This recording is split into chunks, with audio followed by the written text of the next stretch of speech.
And we're back. Greetings, everyone. This is Lucian Vâlsan, broadcasting from Cluj-Napoca, Transylvania.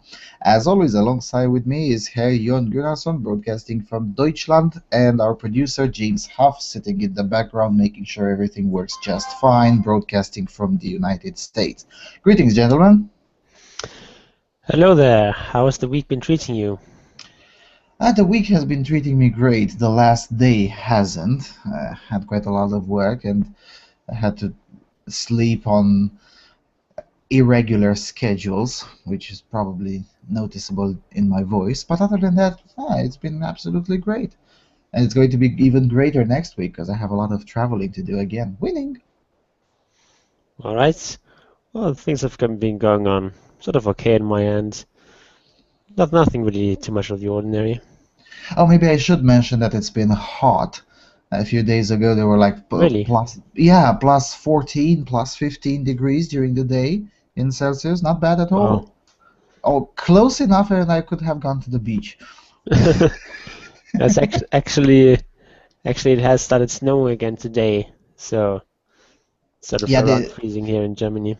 yeah, they've been threatening us with snow for like 3 days now, but definitely not today.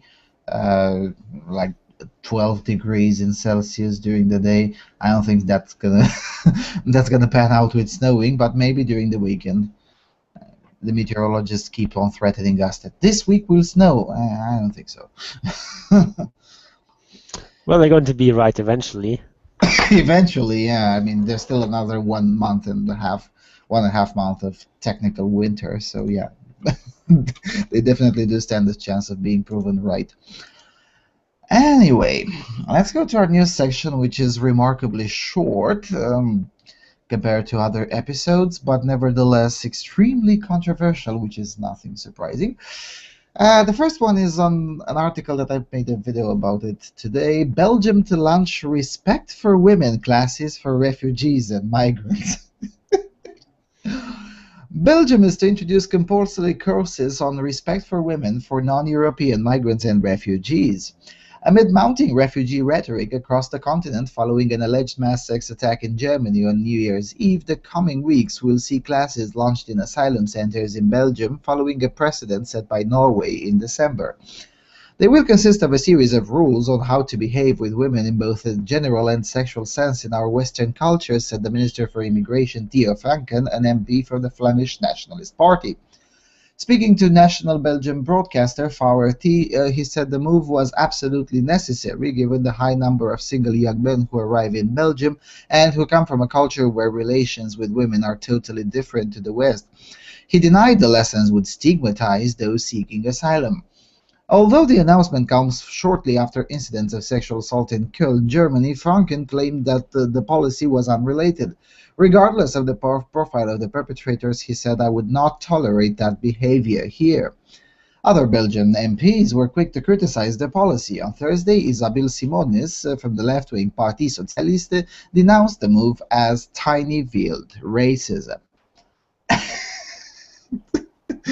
I think the tiny veiled racism allegation is the least problematic issue with this policy.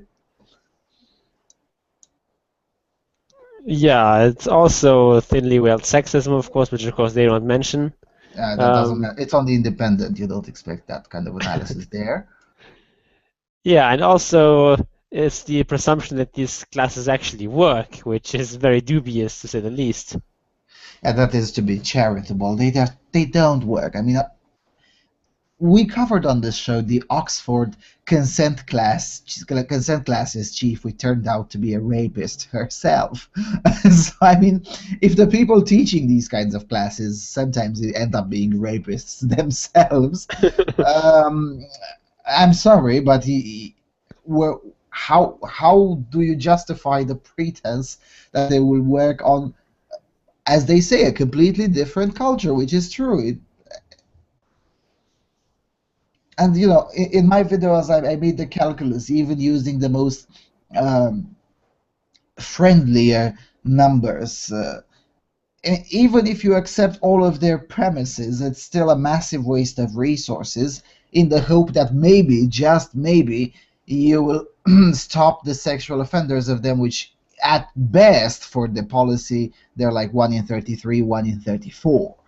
So you're gonna spend resources on 34 people with the hope that maybe you might convince the one in them who may offend. The other 33 will just have to sit there and absorb all sorts of nonsense because potato. And that is to use the assumption that they work, which they don't. Yeah, and the idea that these classes are not stigmatizing is just ridiculous. Yeah, Like, it's yeah, completely we, ludicrous. we put you into these compulsory classes to teach you how to not be a rapist, but no, we're not stigmatizing you. No, no, no.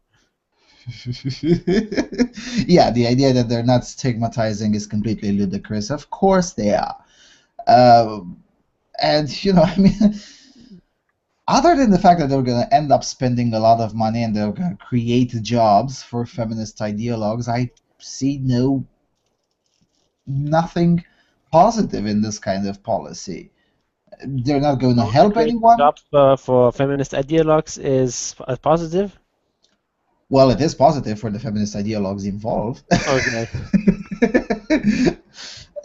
I mean, and we know that most of the feminist ideologues, they tend to work in these work. Well, it depends. I'm using the word work with very liberally. I mean, that's what they tend to do. And most of these, and this is where I depart from a lot of my conservative friends. These kinds of things are not meant to actually propagate anything, because they're not going to make those people feminists. They're not. No, no, no. They're just going to redistribute more cash from the taxpayers to the feminist ideologues, and that's pretty much it. Yeah, and also just the whole idea that the way to learn to interact with a particular culture is to take these courses is just, I think, fundamentally mistaken. The way you learn how to interact with the culture is just to go and do it. By interacting with the culture, yeah. And I mean, yes, you're going to make, mistakes and so on. Maybe you're going to offend people occasionally, or people are going to offend you maybe, because of misunderstandings and so on.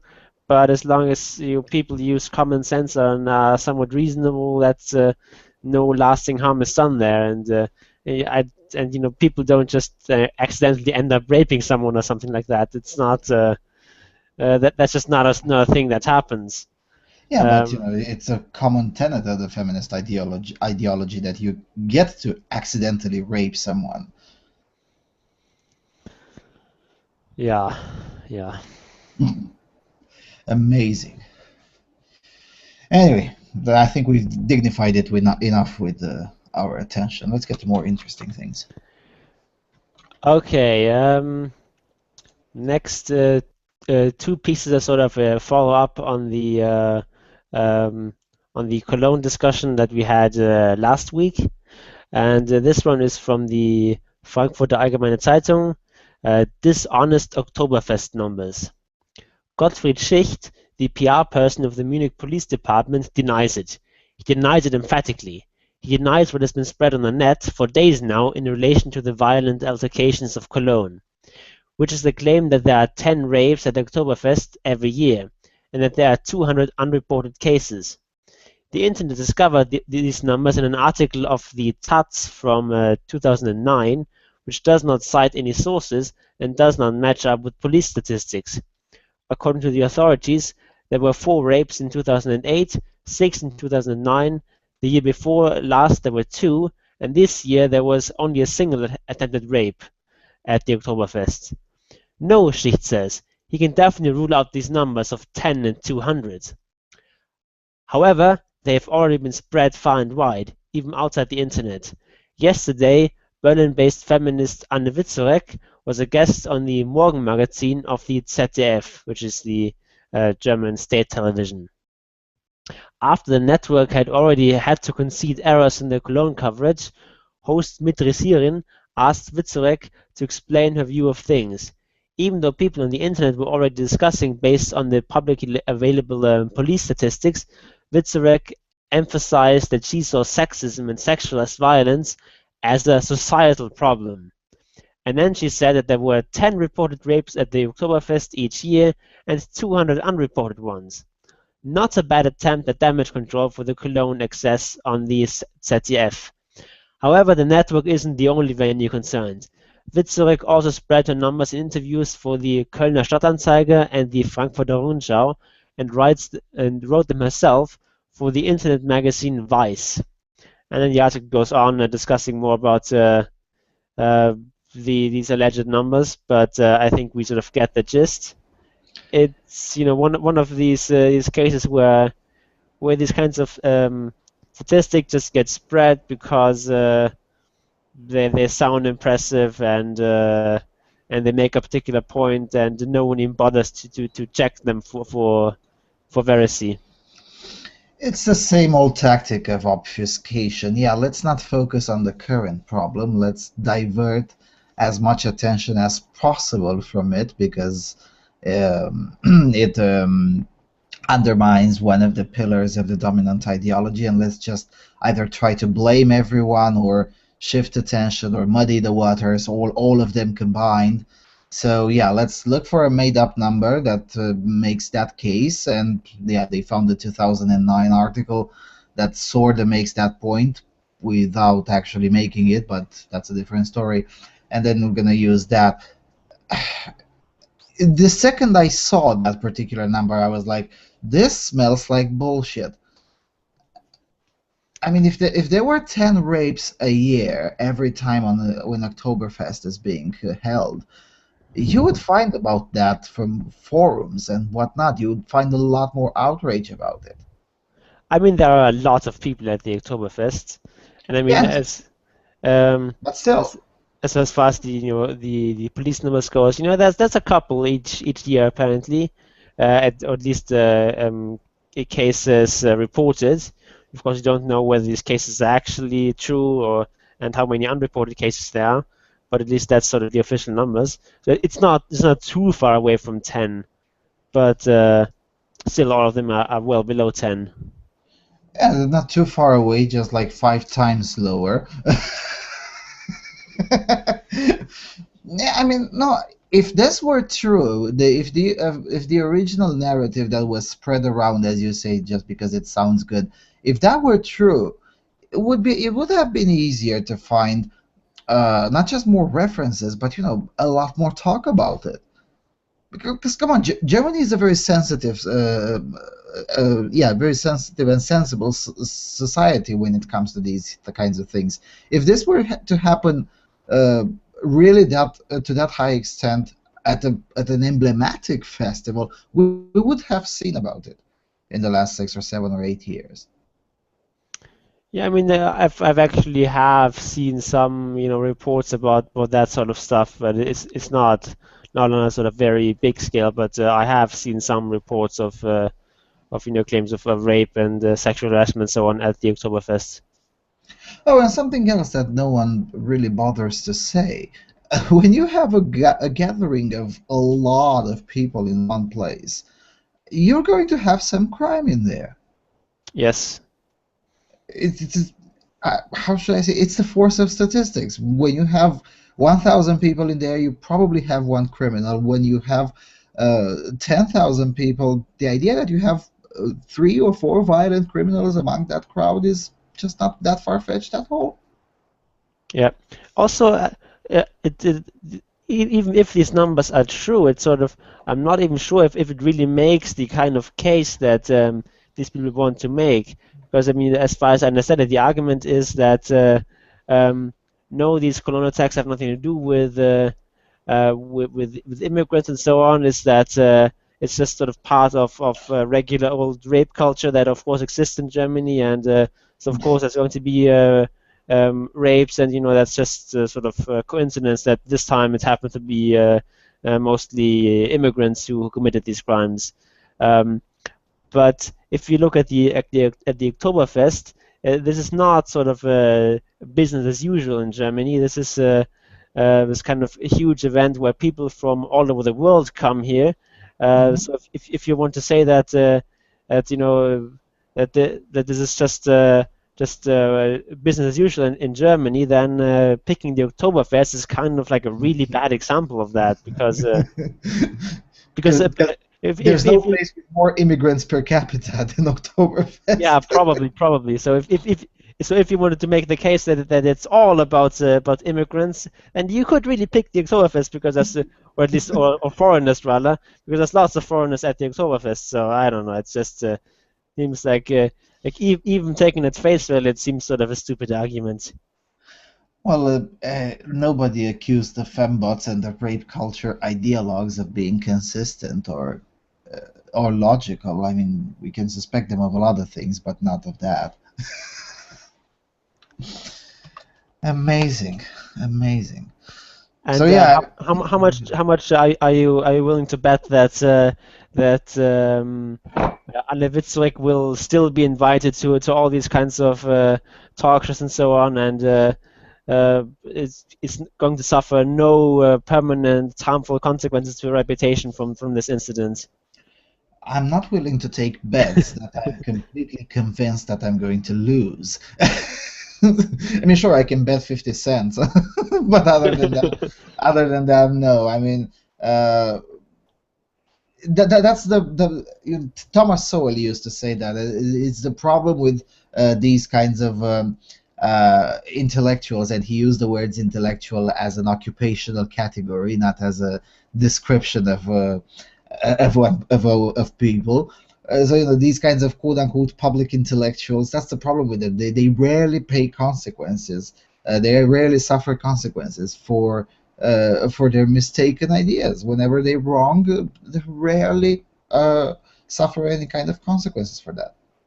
Yeah, they only suffer negative consequences if they go against popular opinion or against elite opinion or whatever their kind of audience is.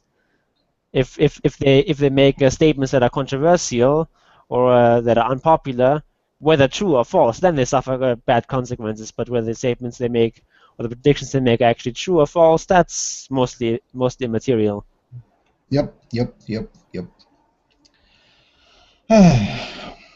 Okay, let's go to the next one, which is also about rape culture in Germany. Jesus Christ. Yes. Okay. This is from the Taz, which was mentioned earlier as one of the source of this dubious claim with the 10 rapes at the Oktoberfest and the 200 unreported ones back in what was it, 2009 or whatever. And here they have this new article, which is called "Cover of Shame." The present Focus cover, and Focus is a sort of a news magazine in Germany, a popular one. The present Focus cover is so nightmarish that it appears to be a joke at first glance. We could laugh at the magazine if this behavior weren't so vile. Focus pretends to expose sexual violence and puts on enlightenment airs. And this cover is indeed enlightening, albeit in an unintended way. It is an elegant image summing up everything which went wrong in the discussion of the Cologne attacks over the last few days. It attacks the sexism of the other, while being itself sexist in its eroticization of sexual violence. That isn't criticism of rape culture, it is rape culture. It shows a naked, white, slim woman holding her hands over her breasts and her vulva, and who is inadequately covered up by sensationalist text banners. The woman isn't only naked, her vulnerability is sexualized, with her lips slightly parted. What is most devastating is that it is this cover itself which thereby rips the clothes off the bodies of women concerned. Focus has long been part of German rape culture, reducing women to their bodies. Skipping a bit here. At the same time, there isn't any proper legal remedy against sexual violence in Germany. Such violence is more or less exempt from punishment, as feminists keep emphasizing. Usually, whenever the topic turns to sexualized violence, thousands of men's rights trolls scream, "Presumption of innocence!" Exclamation mark, exclamation mark, exclamation mark. Yes, they actually put in 3 exclamation marks here. And the article continues in this vein, but that's sort of all I could stand translating here because yeah, it's okay. So here's the thing. Have you seen the cover? It's in the article there. You can just Nope. follow the link, and the cover is sort of in poor taste. I will give them that. Yeah, let me see. Yeah, ich bin da. Hey, I fucking. Okay, I see the cover. Yeah, it Why is it in poor taste? I don't know. It's something that I would forget in the next 20 seconds at best, more likely in the next 3 seconds. It's mediocre, but why poor taste? Sexualizing whatever? No, it's not. It's not really that bad. Yeah, I mean, I think it definitely is sexualizing, and I mean, Well, I guess Focus is not really an edgy magazine, so by their standards, yeah, it probably is. and the sort of it does sort of eroticize sexual violence in a way, and also, these hand marks on her body, they're black, so that's I don't find it that outraged to suggest some kind of racial or racist motivation there. So I don't think their criticism is entirely unfounded here. Um, though of course I do think it is way over the top. Like it's a cover that I think is somewhat in poor taste, but it's not some giant offense against humanity, and it's not certainly not part of rape culture or anything like that. I think it tells more about the people criticizing it than about the people who publicize it. If their first thought when they see this, they think of rape. I mean, really. I don't know. Why would you think, no, seriously, why would you think, and I advise everyone in the chat room to click on the TOTS link and scroll down. You just have to click on the Ich bin Hade button to see all the cover. Just scroll it there and look at look at the cover and tell me what kind of mentality one ought to have. For the first thing that comes through his or her mind is to think of rape once one sees that cover. I don't think that's a normal thought process. I really don't. Okay, Well, I mean, we can grant that it's sexualizing, but we cannot grant ipso factum that it normalizes rape. Come on, really? yeah, of course, this normalized rape, of course not. That's quite ridiculous. I'm not convinced at all. I don't think it's, as you said, I don't think it's a huge offense against humanity, for definitely not. And I'm not convinced at all that it's really a problem to begin with. But then again, I guess I'm a lot more accustomed with the freedom of the press to be more edgy than modern Germany is. I mean, that kind of cover would go unnoticed here, like at all. No one would discuss it, and it's just, yeah, whatever. At best, their own audience may object, but it's going to be an internal quibble, not something that will bleed over other outlets and discuss it at length. And come on, seriously? I can think of 10 a lot more offensive magazine covers that happened in Europe in the last 12 months. Yeah, I don't doubt that. But I do still think it's somewhat in poor taste, and yeah. But I wanted to focus on this particular claim here that there is no proper legal remedy against sexualist violence in Germany. That That's we completely have nonsense. all these loopholes in the laws that make it impossible to persecute people for sexual violence and so on, which is just I fairly don't think ridiculous. that's true. It's completely false. Like Germany just does not have these kinds of crazy laws where you have where it becomes rape if you have sex with someone who seems to be not be objecting, but is objecting in her heart of hearts or something like that. That is not a crime in Germany. but neither should it be. So I guess that's the kind of legislation that they want to introduce. And I also assume that Germany doesn't have rape shield type of laws, which essentially means that if someone alleges a sexual attack or something of that nature, that person's status per se entitles that person from exemptions from the normal due process of law. I mean, if I accuse someone of murder or of brutal assault or things of that nature, uh, I can expect a lot of heavy questions from the defense attorney. But under rape shield regime, if I accuse someone of rape, I can object to any kind of questioning and inquiry because rape shield. And that's not customary in continental Europe, and I don't think it is in Germany either. Yeah, Germany doesn't have this sort of completely special status for um, for rape as some kind of special crime where you have to follow completely different procedures, anything like that. It's just more or less one crime among many, and Yeah, not even Sweden has these kinds of laws. I mean, in yeah. Europe, only United Kingdom has somewhat. But this is pretty much the domain of North America. North America, both Canada and the US, have some completely insane separate procedures, separate statuses, and whatnot. Statutes, sorry. And yeah, separate statuses. I mean, as I was saying, the status of an accuser, if it is a sexual assault victim or something like that, it's the status becomes as a victim even without any trial reaching to any conclusion, and that entitles that person to pretty much object to due process. And I guess that's what these people have in mind when they claim that Europe is so backwards that it doesn't have that. Well, it shouldn't. Yeah, and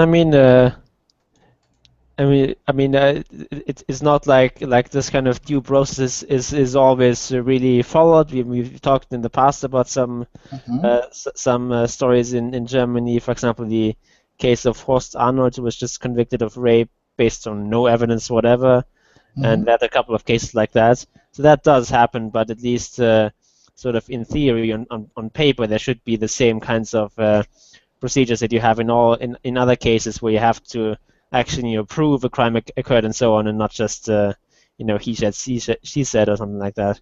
mhm, mhm, mhm. Yeah, no, of Or course. rather just she said, because he said is not as important. Yep, yep, yep. And yes, of course, it's not perfect, but perfect doesn't exist outside of human imagination. But at the end of the day, I think we ought to prefer what we have now than the alternative proposed by the ideologues, because we can see in North America how well that works, and it doesn't. It works a lot. It puts in a lot of more innocent. It punishes a lot more innocent people than it would have otherwise would. So there's that. Yeah, and I'm not just in favor of the presumption of innocence when white men are accused. No, it's also a really good principle when people of other races and women are accused, and anyone basically. So it's just a reasonable principle, because proving one's innocence is very, very difficult, and it's just not something you can reasonably expect someone to do, even if they are innocent. Yeah, and sometimes impossible. I mean, those who are very curious, they can look on Google, on YouTube. Yeah, on Google.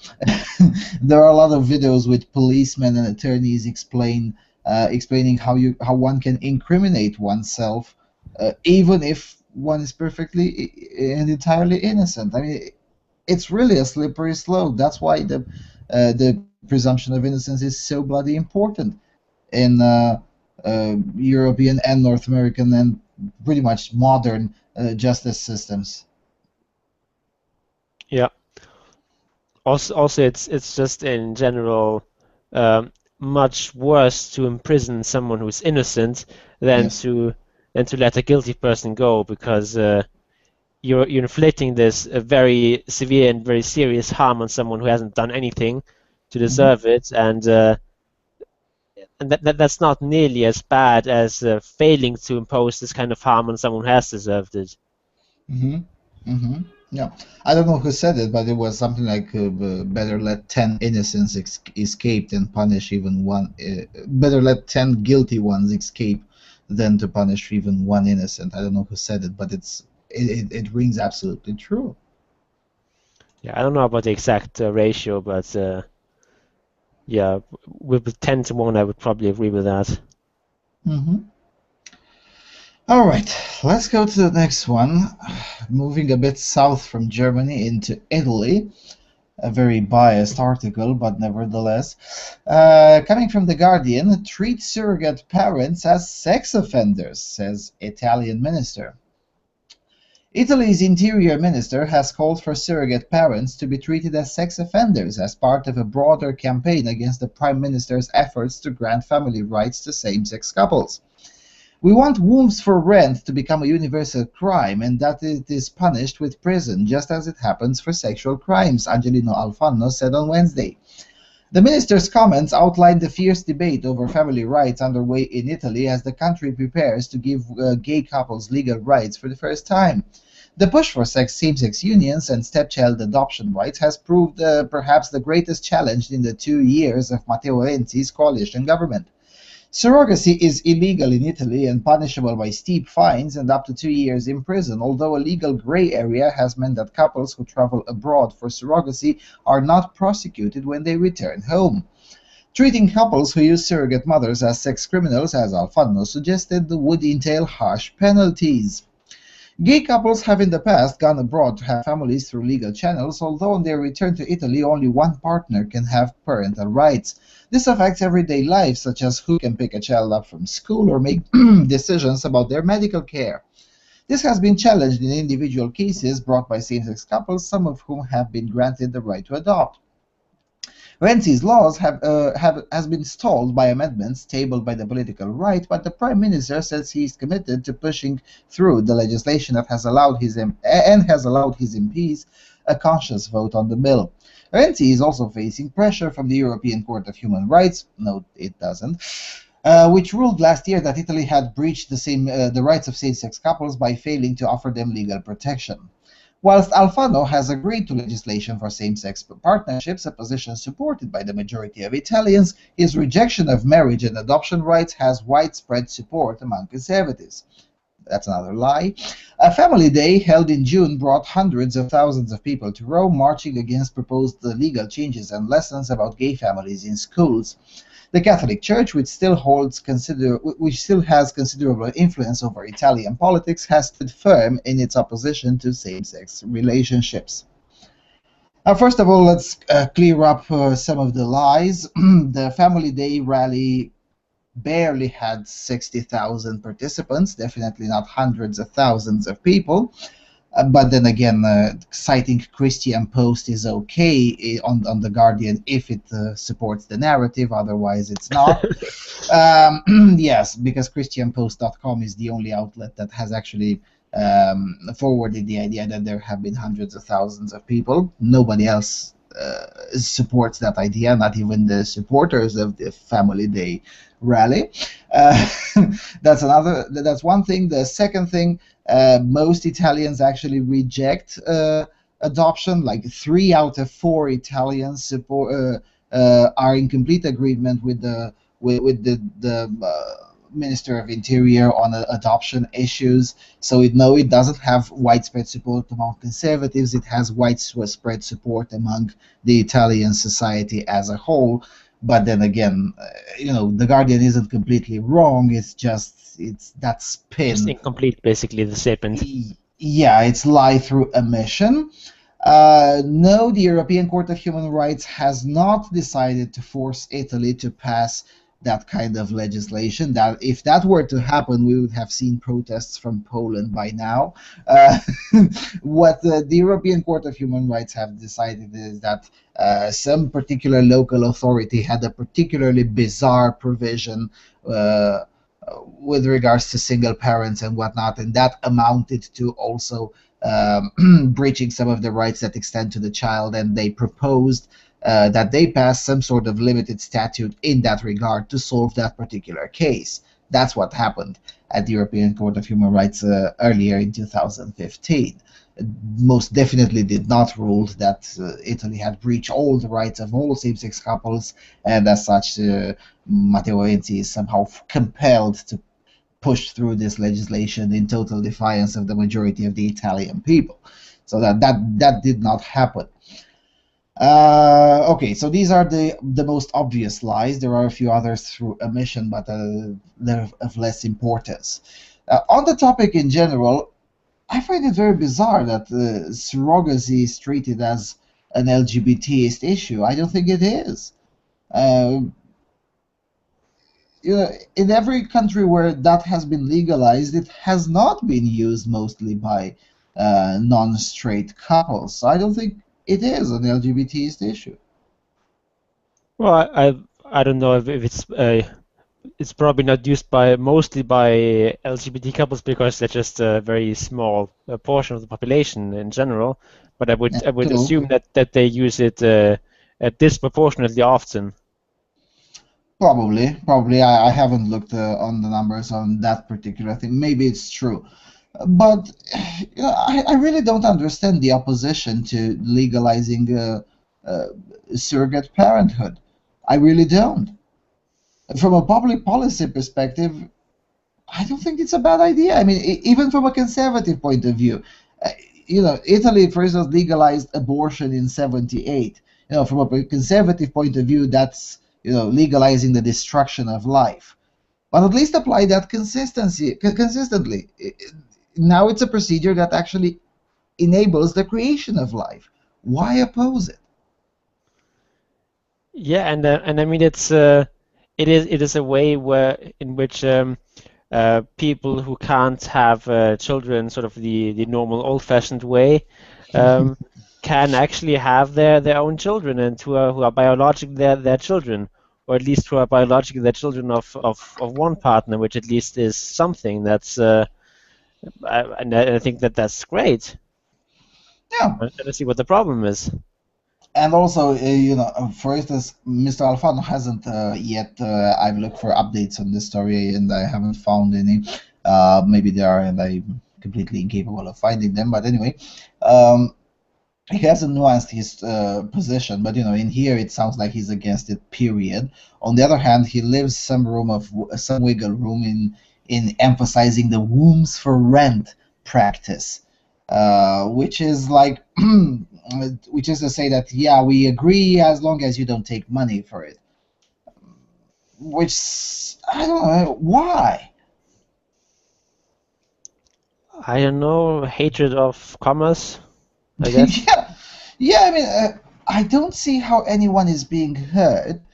I don't see how the societal security or interest or even morality is being hurt by this kind of practice.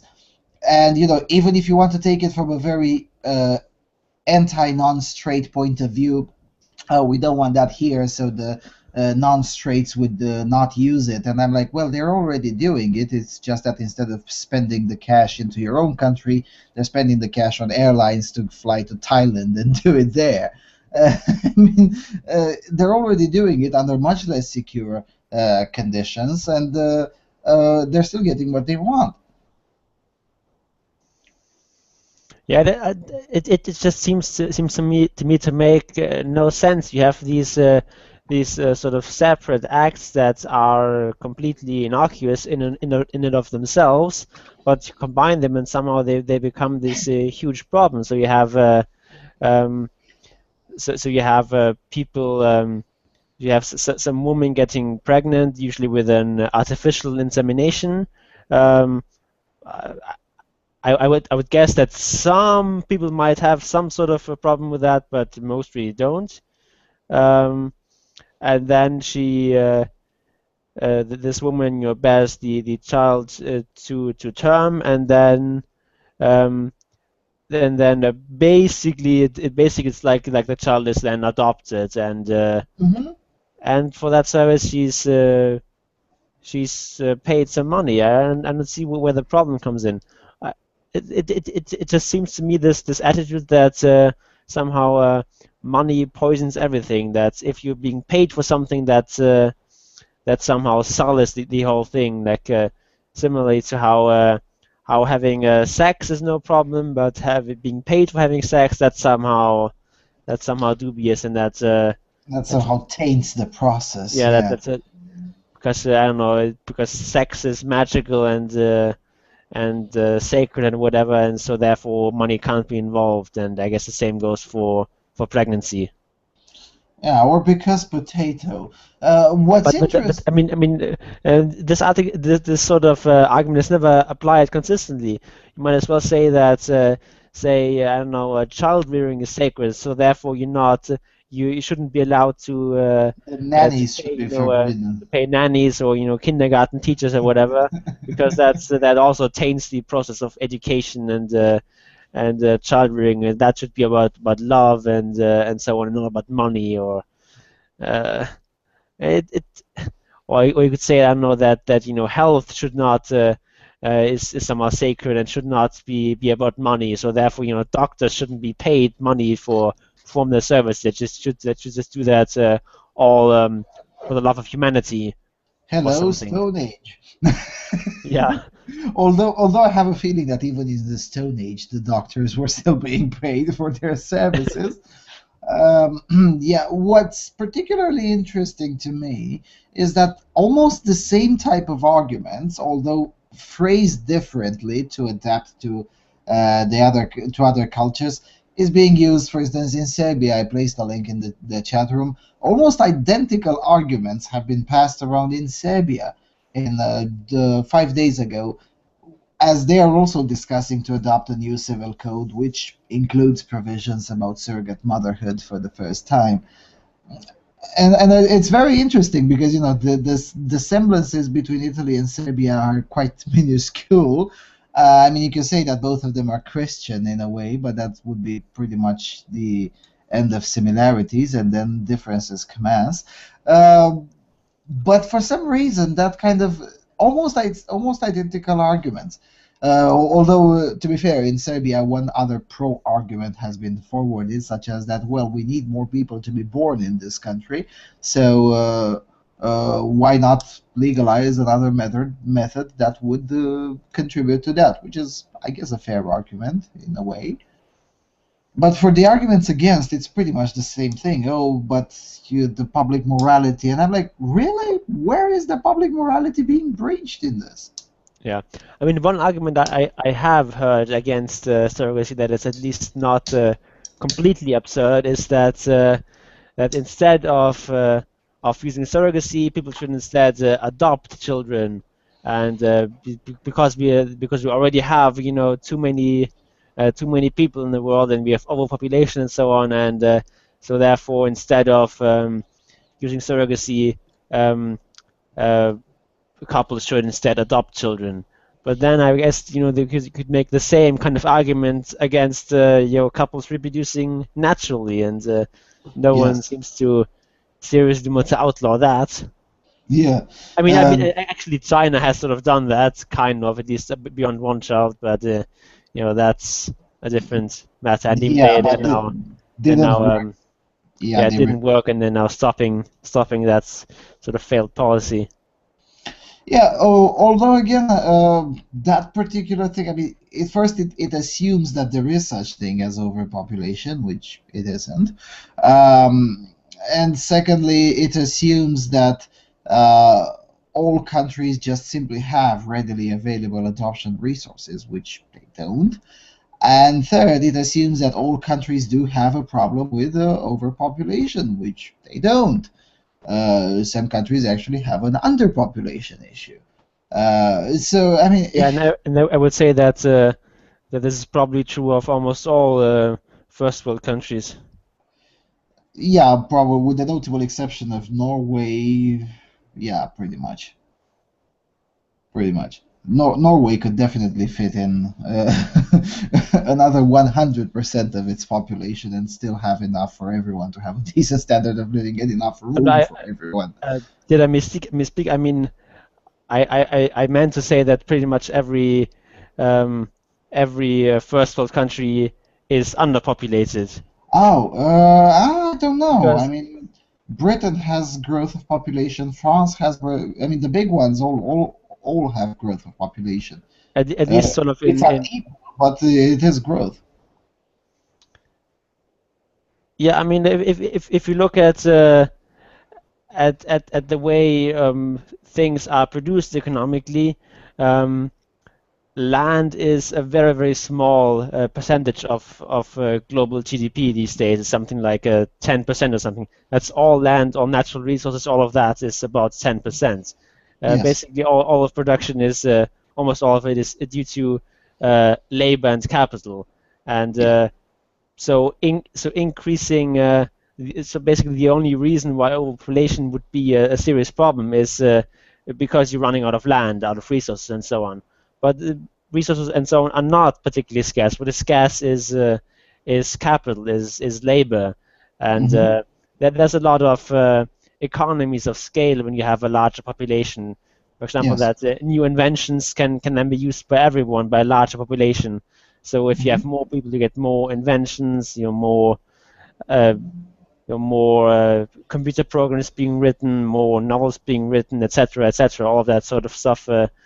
That where it's good to have a larger population because you get more of this kind of stuff.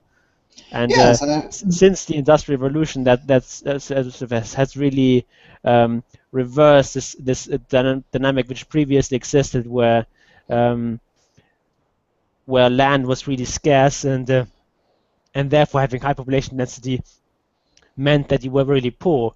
But today it's actually the other way around. That um, Humans are the most valuable capital. Yes, a valuable resource. yeah, that typically the more densely populated areas are the wealthier ones, Yes.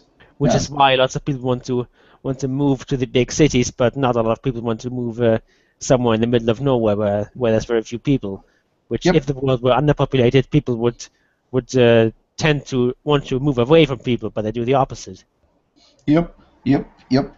And of course, there are trade-offs with that, but still, I mean, the overpopulation argument sounds completely ridiculous to me because I think James told us it one show that we could fit the entire world in Australia or something like that, which kind of rings true. Some others were calculating that we could fit almost the entire planet in the size of Texas. So I mean, it's definitely not an overpopulation issue. What I do want to address is a comment that I got. I made a video about this a few days ago, and someone told me that given that surrogacy being legalized could help, uh, single men essentially, uh, it's better to let it being co-opted by the progressivist lobby because in that way it has a more chance of being legalized than if the case for it being made is being made by individuals who are interested in other applications of such technology being legalized. I don't know. Is that true? I don't know. It might be. I mean, I would guess that single men who want to use surrogacy um, are a very small proportion of the people who want to use surrogacy. So That's I what I don't think. Yeah. I don't think they matter a great deal. And as far as I understand, in many of the countries where surrogacy is legal, it's much more difficult for single men to actually do that Mm-hmm. uh, than for couples or even single mothers. Mm-hmm. Mm-hmm. So yeah, I'm not sure how much of a solution that kind of thing is for single men who don't want to get married. Also, I'm Mm-hmm. not entirely sure if it's actually a good idea to have children on your own. Yeah, I'm not entirely sure about that either. And yeah, I think you're correct. I mean, with the notable exception of Thailand, everywhere else where I know it's legal, it's actually indeed harder for single men to do this legally than it is for single mothers or for couples, however they are being construed. Anyway, let's go to the next one. Coming from ille.fi, which is the state broadcaster of Finland. And thankfully, Finland is a bilingual nation. Their second official language is Swedish. Otherwise, we would never be having news from Finland, because now I'm not learning Finnish. Uh, so from svenska.ille.fi, unaccompanied refugee boys say they have been offered the money for sex. Older Finnish women suspected of having bought sex of unaccompanied minor refugee boys. The events have led to child protection notification. When Yle, that is the broadcasting company in Finland, accompanied asylum-seeking young men to learn about the Finnish women's culture, as I said, Finland also has that kind of thing that Belgium has, it turns out that the boys are extremely confused about what they learn about Finnish women and what they see in the street. Unaccompanied minor refugee boys in the refugee camp at the Deaconess Institute in Helsingfors stated that the two older Finnish women have offered them money in exchange for having sex with them. The event must have occurred at the railway station square during the Christmas holidays, says Taina Sedestom, one of the teachers at the institute. The boys, who are under 18 years of age, have been at the railway station over the Christmas period, and then two elderly women came and asked if they would follow them home for 20 euros, says Sedestom. The boys accepted the offer, and the underage boys have agreed to the offer and have had sex with the women and received 20 euros. According to the officials of the institute, all the residents of the accommodation have suffered the same thing. But what we know is that two young boys have told about it to Brahim, who is one of our workers here who speaks their language, adds Sedestom. Sedestom is now afraid that the boys will not only be offered money, but also drugs in exchange for sex.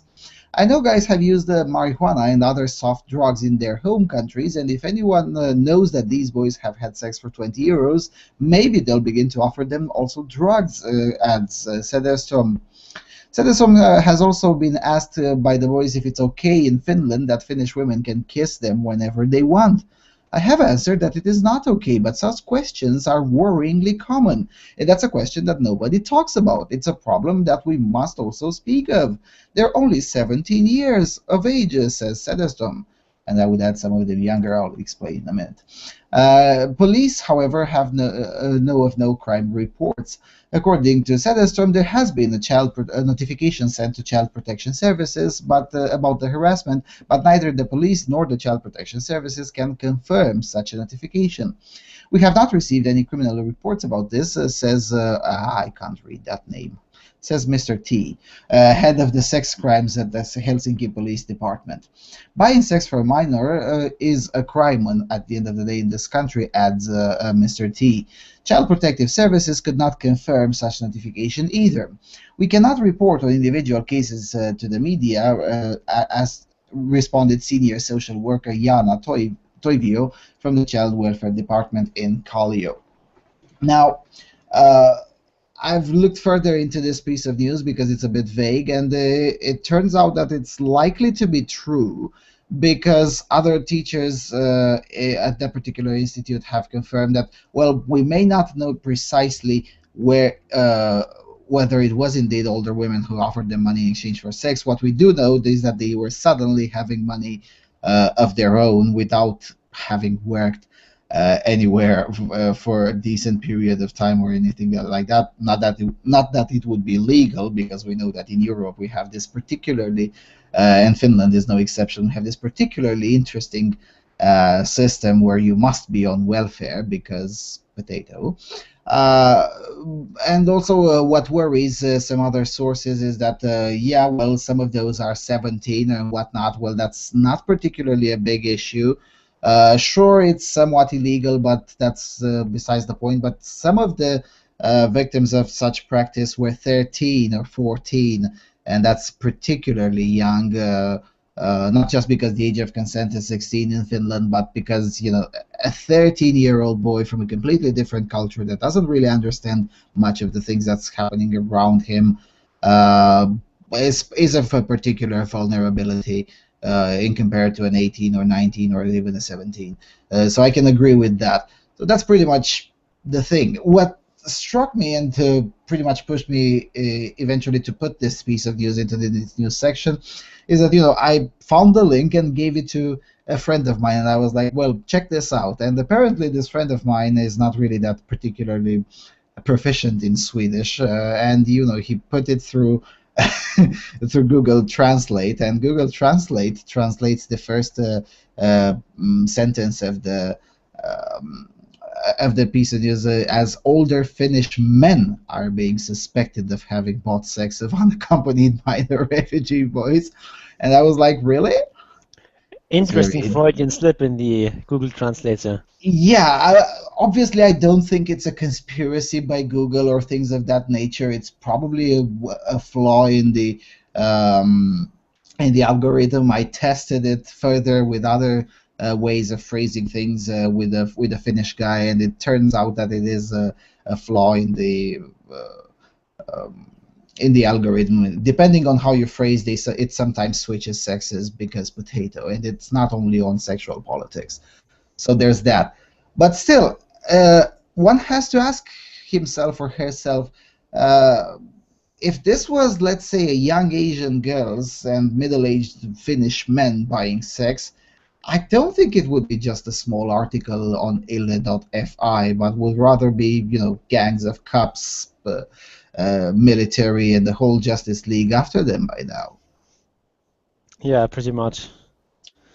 And I mean, if it is a case of 17 year olds, I mean, yeah, maybe it's illegal under Finnish law, but I don't really particularly care about that sort of stuff. I mean, I don't Yeah. know if that should be illegal. Um, but when it comes to 13 or 14 year olds, that is a very different issue. hmm Yeah, because I don't particularly find it a problem that as a 17 and something, you get 20 euros to get your dick sucked. I'm sorry, I can't find that a particularly outrageous issue. As you said, yeah, it may be illegal in Finland, but yeah, man, so what? Uh, but when it comes to younger ones, and especially considering not only that they're younger, but they're younger and in a completely foreign culture, because some of them come from something like Eritrea and whatnot. There's quite a big of a difference between Eritrea and Finland, and I don't think I'm being offensive when I say that. Yeah, I mean, these boys are particularly vulnerable, and Yep. yeah, also these prices are really cheap. I mean, they should try to negotiate a little harder there. 20 euros? Seriously, these older women can definitely cough up some more cash for that at least. Yeah, and let's not forget that Finland is a much more expensive country than Germany is, or than my own. Uh, I mean, 20 euros isn't really much, especially if you're in the capital city or in the city of Lahti. That would be the two big cities in Finland. So yeah, they should definitely negotiate higher. But it's really interesting that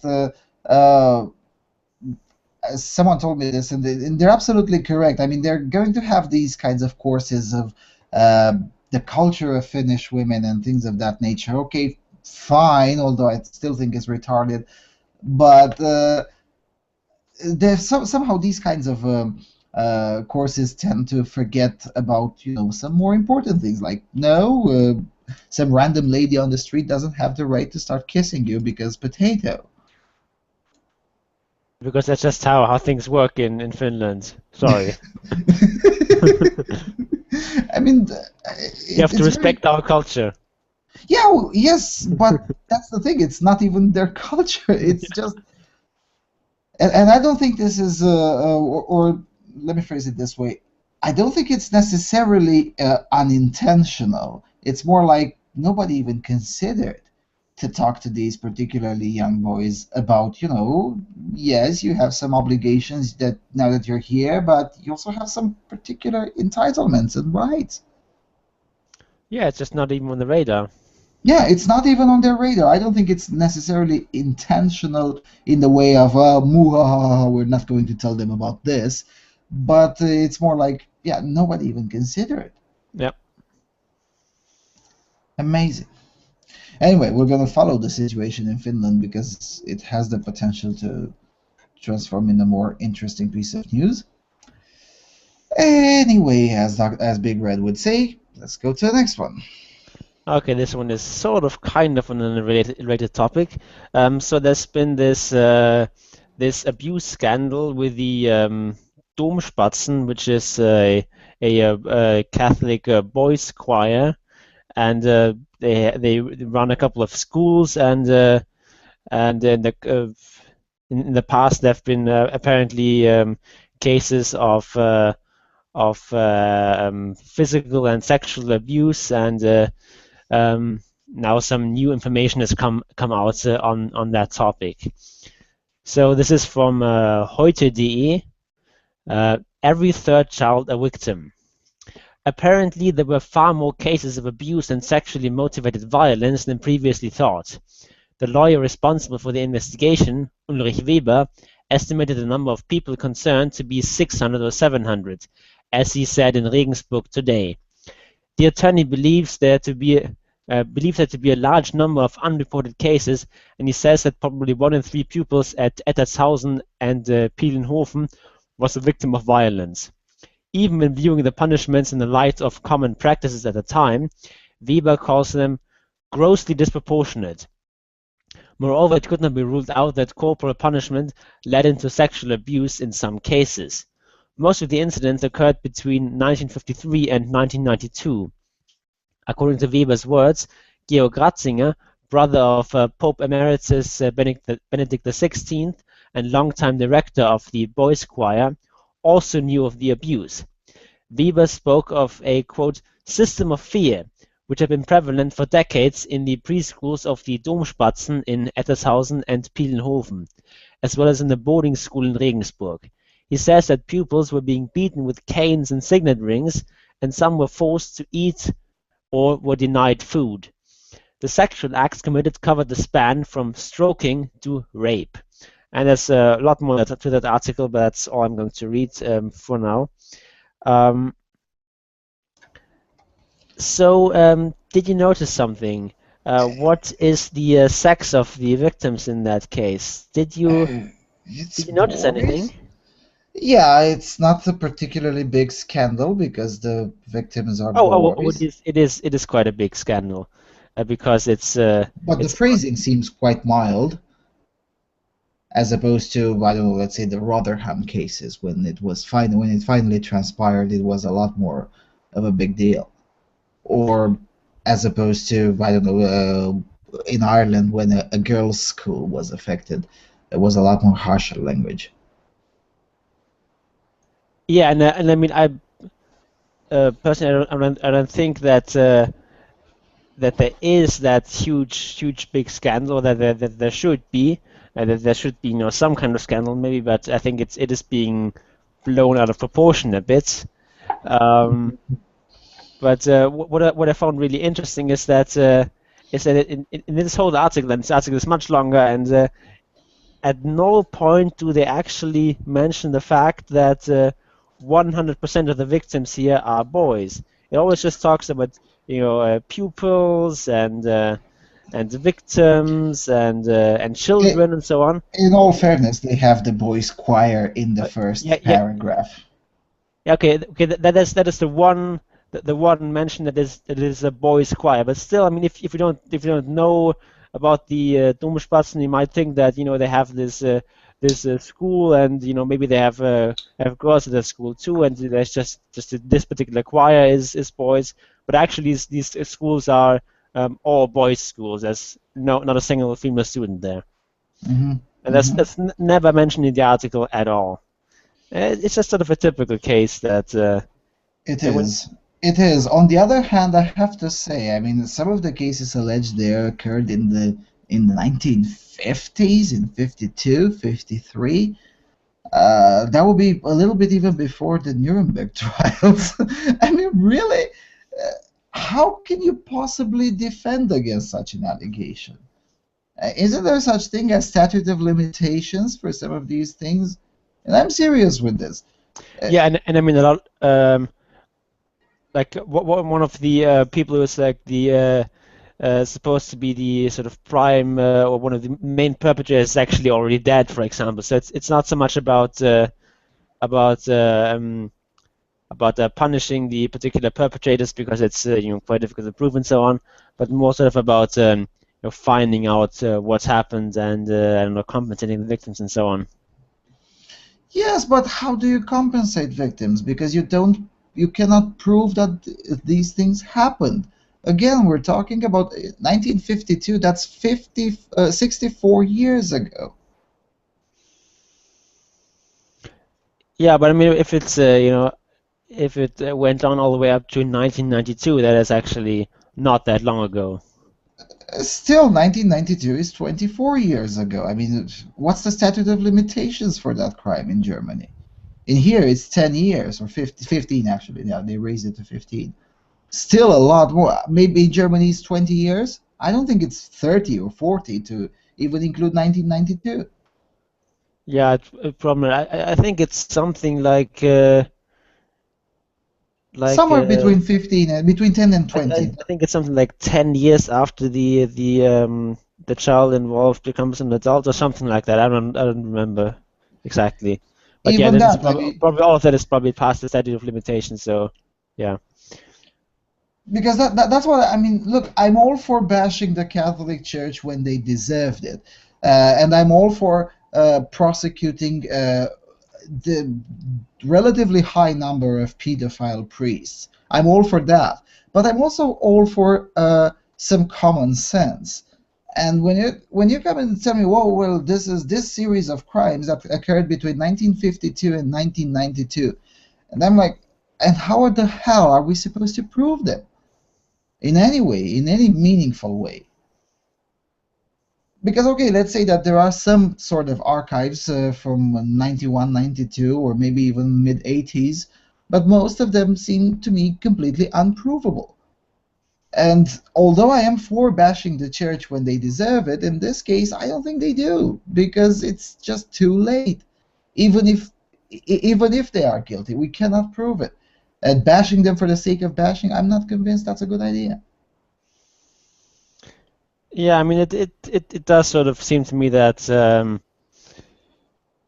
that people are in this regard are being overly harsh on the Catholic Church, and Yep. I mean, yes, these I don't doubt that many such incidents took place, and uh, but it's not just a problem of the Catholic Church, and these kinds of things also happened in state schools, for example.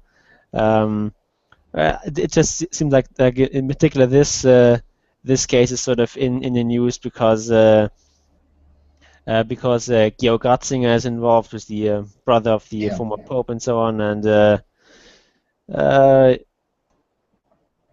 yeah, and it's also the Domspatzen choir is quite famous actually, so that also raises the profile of this case.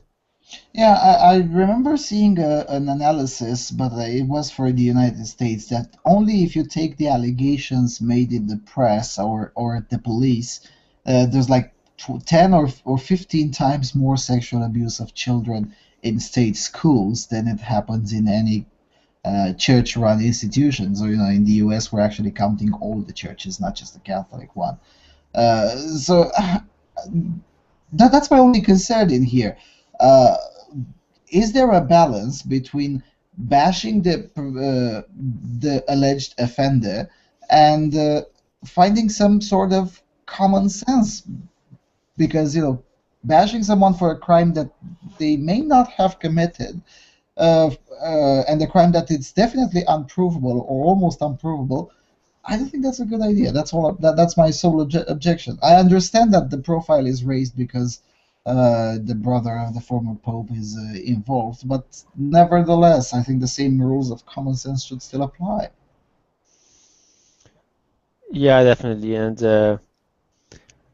I mean this. I don't know. This there have been in the past various other scandals with non-church schools too, Hmm. where these kinds of abuses took place. But it definitely seems to me that people are particularly eager to go after the Catholic Church.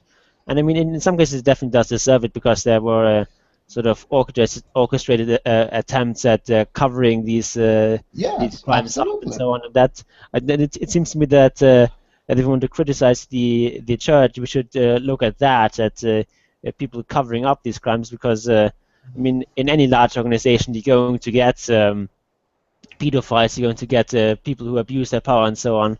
And that's nothing unique about the Catholic Church in that. Perhaps the only thing unique is that it is a particularly large organization. Uh, I mean, there are not too many organizations with a billion followers and with the amount of financial strength, such as the Catholic Church. There are not too many of them on the planet. Yeah, also, of course, the problem is that due to religion, the Catholic Church is sort of this privileged moral position where it is sort of a moral authority, and Yes, people are sort of afraid to question it and so on, and sort of yes. and even to uphold this status, um, people in the church are sort of willing to cover up these abuses to not to drag the name of the church to the mud and so on. Hmm. Um, Hmm. that's certainly something that did occur and that the Catholic Church Absolutely. needs to be criticized for. Yes, and and let's not forget that not all abuse of children by the church was committed was sexual. I mean, there was that network of nuns in Spain that were essentially doing child trafficking. They were dealing children, like literally. So these kinds of things should be brought to light, and yes, they should. The church should get its fair share of bashing for this. But on the other hand, there are things that we just cannot prove, and if we cannot prove them, we should not be acting. At least us as skeptics, we should not be acting on faith. If you pardon my pun in this, uh, that's all I'm saying. We shouldn't be acting on faith. Yes, also a problem I have with this kind of coverage is that they're sort of lumping all these cases together. They say that there were so many hundred cases of abuse and sexual abuse and rape and so on, um, which sort of suggests that these are somehow equivalent things when the actual number of rapes is very low and much lower than this hundreds of people. Um, or number of alleged rapes. Um, so that's a problem, sort of aggregating these kinds of numbers when they're very very different things. I mean, it's very different if you have someone who's, I don't know, stroking you somewhat inappropriately or something, and someone who's actually raping you. That's a very different thing. Yes, absolutely. And I would argue it's not just physically different, but I think the mental scars are also different. The effect upon the victim is different. Yes. Anyway, let's go to the last piece of news, also somewhat related in a way, in a In very a way, legitimate yes. way, but yeah. Anyway, Okay, this is from the Independent. Japanese company manufactures lifelike child sex dolls for pedophiles.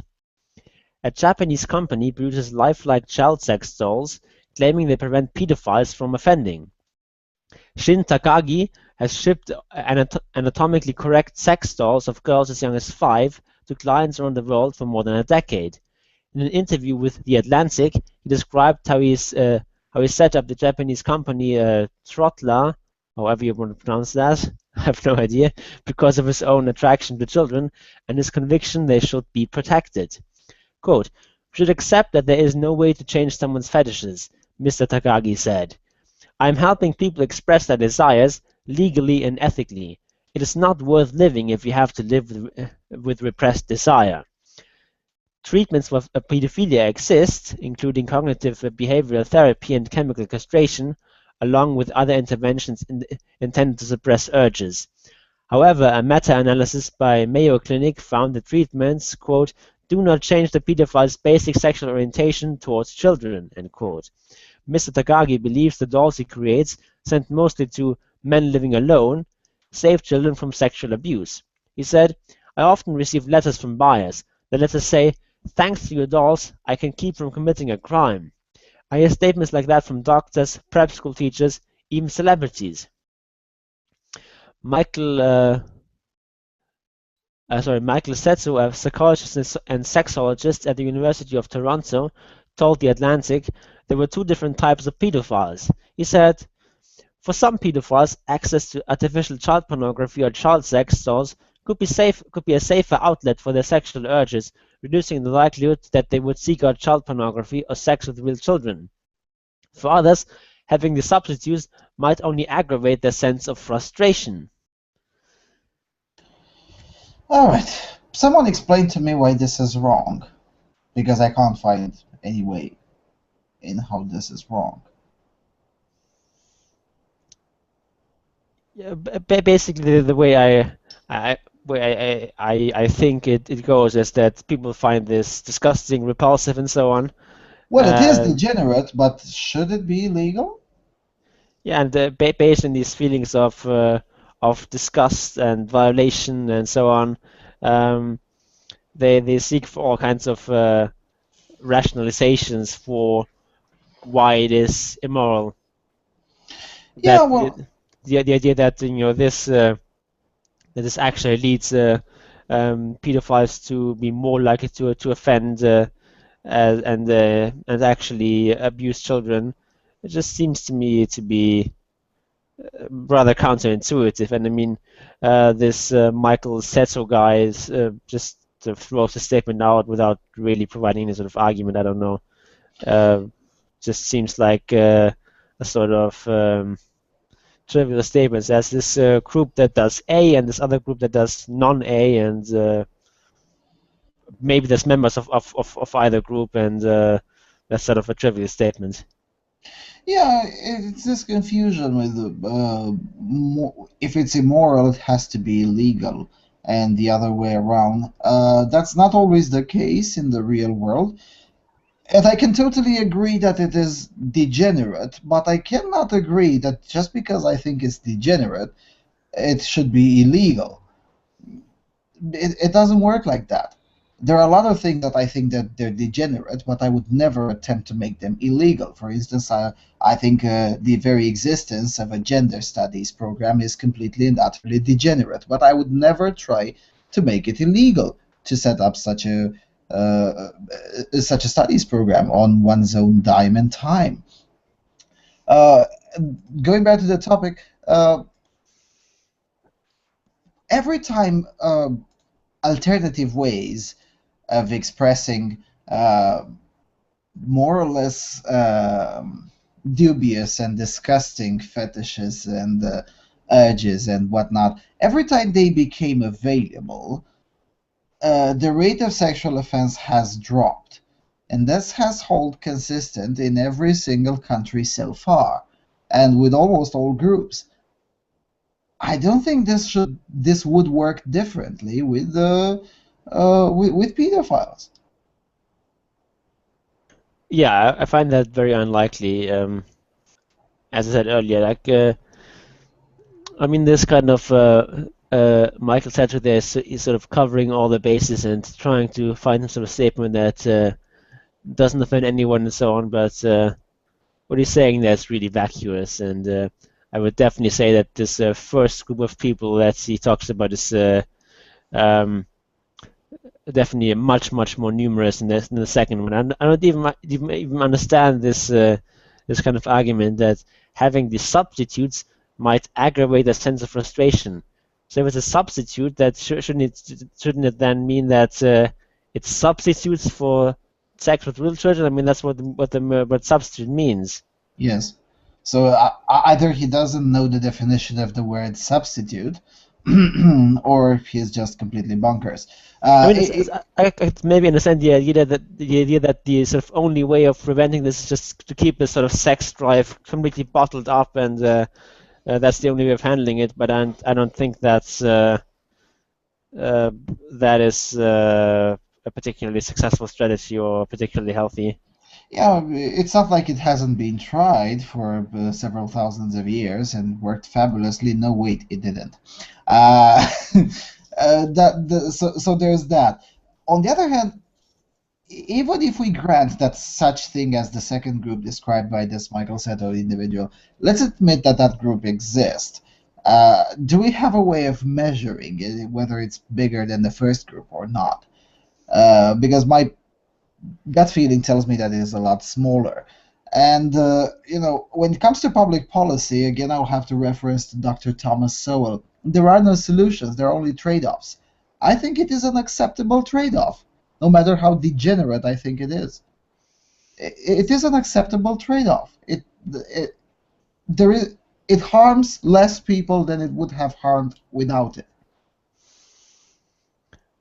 Yeah, and I mean also I think we should also consider um, the well-being of the pedophiles. I mean, pedophilia is not is not something that is chosen. It's just it's basically an affliction that some people are just unlucky enough to have, and as at least as far as we know, it is with the current technology, it is incurable. So we're trying to do everything to punish and stigmatize uh, those people is I think is itself immoral. Yes, although I'm not convinced that it's always unchosen. I mean, definitely for some of them it is not chosen. For others, or no, let me put it this way. No, you're right, it's not chosen, but in some cases it's a combination of nature versus nature and nurture. So, in some cases it could have been prevented. How many of those cases I have no idea, but it definitely rings true. I mean, if you read accounts of actual pedos, you can notice, even without proper expertise, that in some cases it could have been prevented. That being said, uh, I am less willing to think of the well-being of pedos. I'm just not. I'm completely incapable of compassion for that. But I am willing to admit trade-offs, provided that they don't hurt anyone else. And this is a trade-off that doesn't hurt anyone else. It's a piece of plastic, for crying out loud, or whatever material that Bakagi guy uses. Yeah, Takagi, sorry. Uh, I mean, no one is actually being hurt. In fact, I would say that the jobs are being created. I mean, come on, he needs manufacturers. Yeah, I don't think that's necessarily a good thing if it sort of increases consumer spending, but that might increase GDP numbers in the short term, but long term I, that's not going to grow the economy. given the huge amount of, given the tiny amount of market that he has, it doesn't really matter, obviously. But uh, just saying, I mean, I don't see in any way how anyone is being hurt, because when every time, and that's why I introduced this piece of news, because I want someone to tell me why this is wrong. And the best argument that I found is, well, it's immoral, it's degenerate. Okay, it is. So what? Does that mean it should be illegal? I don't even think it is immoral. It doesn't actually harm anyone, and so I don't see how it's immoral, but I guess that's just a value judgment. Yeah, it is a value judgment, but again, even if we admit that, it still doesn't prove why, as a public policy, such things should be illegal. And another reason why I introduced this into and put it at the very late of the show, just so we can have enough time to bounce around until we get bored of this topic, is that we discussed in previous shows that sooner or later there will be efforts to ban these kinds of things. And I remember at the time me saying, well, probably there are already things that imitate children and whatnot. And based on the existence of those, the push to ban these kinds of alternative venues of expressing uncommon sexuality will be used to, the existence of these will be used to make the case to ban all of them. I think we had this discussion under the sex bots topic, if I remember Yes, correctly. yes. Yeah. So yeah, there you go. They exist, and this Takaki individual says he's been doing it for 10 years, so it's not really something new. It's just that Yeah, I only mean, now. I mean, they're not sex bots; they're just sex dolls. I mean, that's Yes, something that's been around for a long time. yeah. So if these things exist for 10 have been existing for at least 10 years, probably more than that, most likely more than that. Sooner or later, once the sex bots become a thing, which will happen quite soon, a lot sooner than many think, uh, I wouldn't be surprised to read in 2018, 2019, 2020 that probably also a Japanese producer makes uh, correct or lifelike children's sex bots. I wouldn't be surprised at all to read about that in a few years' time. And Yes, then this discussion will emerge again. Why would that be wrong? yes. And what I'm kind of afraid of is that this kind of thing, which is I guess widely unpopular, based on people's gut feeling, um, Mhm. might sort of hurt the whole thing of sex bots and so on. But I Mhm. mean, we have to just have to wait and see. Probably it's not going to be something that can really be bottled up. Yeah, I don't think it can be stopped. I mean, whether we like it or not, and believe me, I'm not a particular fan, but still, whether we like it or not, this kind of thing is here to stay and will probably grow even further. So, I don't know. It is very difficult to speak frank about it, even for me, I'm completely disinterested emotionally. It is still very difficult because no matter how you phrase it, you're bound to offend someone. But Even what people, would even people acting in good faith. but what would be to the fun in having a discussion that couldn't defend anyone? Fair enough. That would be a Fair very enough. boring discussion. Yes, you're correct. On the other hand, I am a little bit more considerate in offending people whose opinions I care about, at least in some respects. And this kind of thing can actually offend even people acting generally in good faith and whatnot. And although I know it shouldn't, it for some reason it still does happen. And I don't know if this kind of thing can even be corrected or changed anytime soon, because it challenges even the most basic instincts of individuals trying to protect children. And by the time you explain to them, look, it's not actual children, it's a robot, it's a doll, it's a cartoon. By the time you explain that, it's already too late. The limbic system has already decided how to react and how to Yeah, feel. and I mean, in many countries today, even if you're not talking about dolls, even just cartoon images of child pornography and so on are illegal in many countries. Yeah, welcome to the United States, where the Protect Act of 2001 or something like that, there have been exactly two prosecutions, successful prosecutions under that particular bill, both of them for possession of cartoons that look like that have a sexual tendency, and the characters in the cartoons look like children. And they were not even video cartoons that you would download from the internet and whatnot. No, they're drawn cartoons that the owner had bought from a fair or something. Yeah, also illegal in Germany. Yeah, and illegal in most of Europe, not all of Europe. In here, for instance, they're not illegal. In Finland, they're not illegal. In Sweden, they're not illegal, but they're illegal in Norway. So yeah, there's that. But I don't understand. I mean, these kinds of bills are usually passed with the limbic system and not with the rational system. I think that is true for most bills. Yeah, yeah, fair enough. I can't disagree with that, no matter how much I try. No, So, I think a good rule of thumb is if you can convince the average person of the advantages of a particular bill in less than 30 seconds, and it has a chance. If not, it's very remote. yeah, If you need more than 30 seconds to explain it, then it's probably a non-starter. yeah. Yeah, but the problem is that with these kinds of things, you don't need more than 30 seconds because it addresses the root limbic system, I guess. Although in modernity, it's a lot harder to advocate censorship of this kind. It becomes harder and harder. So maybe we can change as humans. Yeah, I think in this regard, culture is definitely improving. All right, definitely we haven't exhausted this particular topic. I guess now it's more clear why I chose the title Real or Imaginary Exploitation. This was definitely an example of imaginary exploitation. Nobody is being exploited.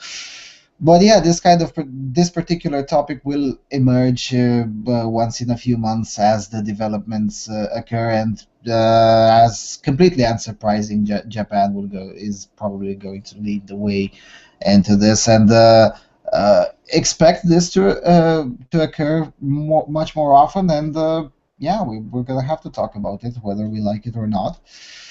And with that being said, I don't think I have anything further to add. So, Mr. Gunnarsson, any final? I have one more item on my list, which is to take the red pill.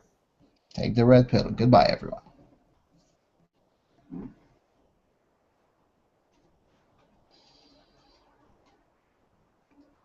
Mr. Huff, can you please take